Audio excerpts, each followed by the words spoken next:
Bluecar. Jeff, let me get it right. Hronchek? Hronchek. Man, I was practicing too. All right, so what have we got here? It's a great summary. You tell me when to start, okay? All right. Don't leave. This is the best one yet, okay? Good. All right, good evening. So I'd like to introduce you to our startup, Bluecar. Bluecar is a dispatch software, dispatch application for your smartphone. We're not a central dispatch, though. Instead, we put that power directly into your hands, the user. So typically, if you need a ride, you call a black car service. The central dispatcher for that company assigns you a driver, or you call a cab company, and the central dispatcher assigns you a driver.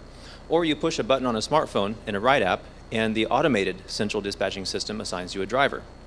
So no matter how you get your ride, there's just not a lot of say in who it is that's coming to pick you up.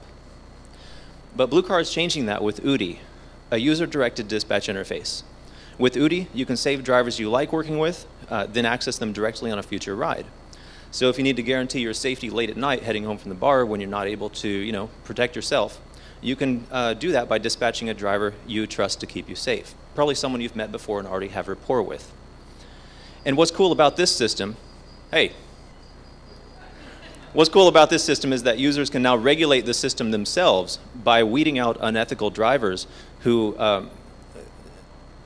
through their choice, to not request them again in the future. So if a driver wants to be on our platform, they first of all have to practice good ethics. And after that, if they want to maximize their earnings, they have to also provide an experience worth coming back to, because it's your choice whether you come back or not. So as drivers realize that that's how this works now, they're going to put more effort into perfecting their service, keeping their vehicles clean, and expanding their local road knowledge so that the system gets better and better over time. So here's our founding team. I'm the insider to the transportation industry that brings the details of this system to light. My partner here in the front row, Hronchek, is our head of technology. And together, we actually have our own respective companies. I'm in transportation, he's a software developer. And we're coming together to bring this project and this vision to reality to make sure everyone can benefit from it in their own personal lives. So UDI incorporates the ideas found in ride apps such as these here, and actually adds to that the ability to manage your own list of curated drivers and access them individually through the same conveniences. And that's actually a really, really important upgrade to the systems that already exist. Because if you've been following the news, you know that random driver systems such as Uber and Lyft, they're just not always safe. So while regulators understand this risk and are pushing for the FBI fingerprint background checks, there's actually a much simpler solution to the safety of the public. And that solution wasn't possible before the phone-to-phone GPS tracking technology existed, but it is possible now. And that solution is to unrandomize the system by giving users a choice. According to our surveys, more than 90% of users would actually switch to a different app system if it gave them direct control over their user selection, their driver selection rather. 70% also wanted the option to book a trip in advance, so we're going to offer that as well. And what this tells us is that there's a really big pie out there for us to take a piece of in the DFW area, probably also nationwide as well, let alone internationally.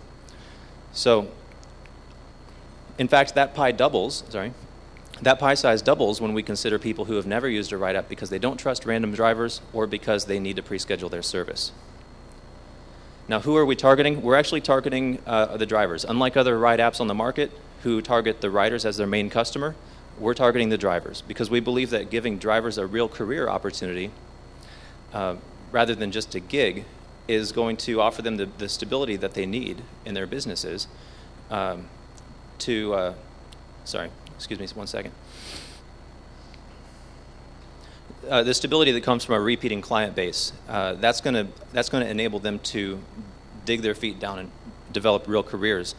And compared that to other companies that offer only a gig, a part-time job for people that are relying on their day job. And that's what's going to set our drivers apart from the field. They're going to have a lot more motivation to practice and get good at their craft. Also, that'll give us tens of thousands of avenues for free local targeted marketing through these drivers trying to promote themselves on our platform. So the key here is to give their target markets, which is all of you, direct access to them as individuals through our user-directed approach. In fact, our whole business model is simply to take a back seat and play an administrative role for these independent drivers. We handle their back office systems, payment processing, business development, and marketing, and let them focus on being out there for you and improving what they do. We're very excited to get this project going, but we actually need some partners to make it happen. Thank you. Wonderful.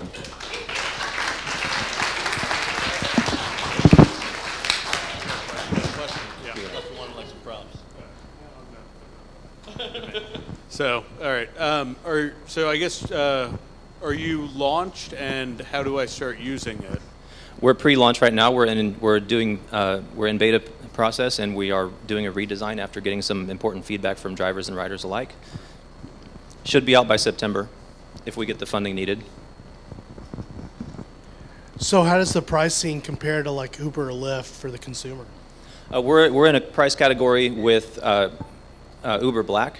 So because we're only partnering with Black car services at this point, we will be looking to expand that to either cabs or regular car drivers Can you later give me on. specifically, like, are you charging by mile and by minute, or just by mile? Or? Yeah, that's a good point. We do that a little differently. If you're moving, it's by the mile. I know Uber does both. They have a small per minute charge and a per mile charge. We're only going to do per mile if you're driving, and if you ask the driver to pull over at like a gas station, then he can flip his switch and charge per minute. So because of that, our prices should be actually a little bit lower than the Black car prices on our competitors. Okay, how do you deal, I'm over here. Yes. How do you deal with your near-term threat, which would be Uber basically doing exactly this with a software update, and your longer-term threat, which is what Uber has probably got their billions of valuation for, where your drivers with careers are replaced with automation? Okay. Well, to answer the second part of the question, what I see going on in the future is a dichotomy. So in the past, 75 years ago, there was one kind of car, a cab. And someone had the brilliant idea of saying, call me before you need a ride and we can pre-schedule it. That guy branched off into the black car industry. The other guy who didn't say that kept going on the cab side. And now we have two different branches of our ground transportation. I see the same thing happening in the future. Half of it will go towards driverless cars, the other half towards people. The first part of your question, what's going to stop Uber from copying this? And I think that this idea goes completely counter to their revenue model. Their idea is to replace cabs entirely, and if they want to do that, they have to have the coverage. And there's such a disparity of talent from their worst driver to best. If they started directing traffic towards the best drivers, the worst ones would go out of business, they'd lose the coverage and lose their mission statement. How much funding do you need, and how are you acquiring drivers into your system? Well, I actually am part of the DFW Limo Association as a limo driver. So anytime I need to, I can go over to Dallas and present in front of about 1,000 drivers, get them all on board in Dallas and Fort Worth. So that's a good start.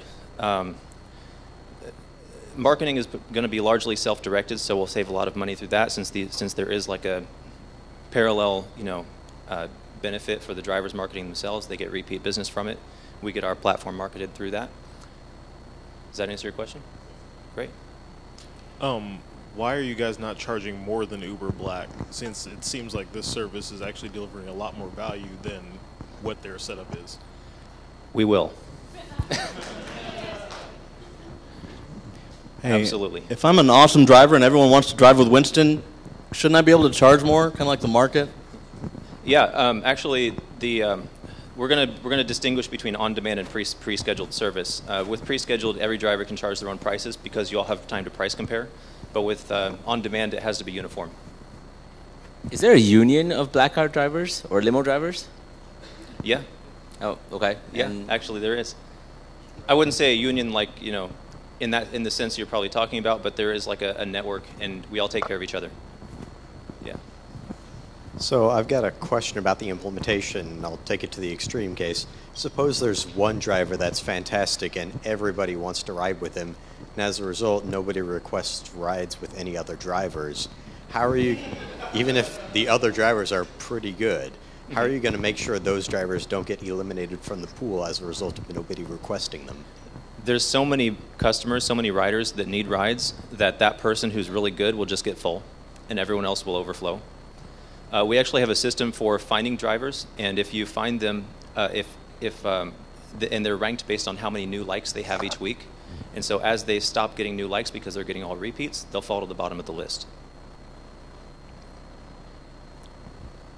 20 seconds. Well, I'm actually quite curious because I'm quite curious, like, what was that cricket sound during the presentation? Yeah, seriously, right? Like, that was outright disrespectful.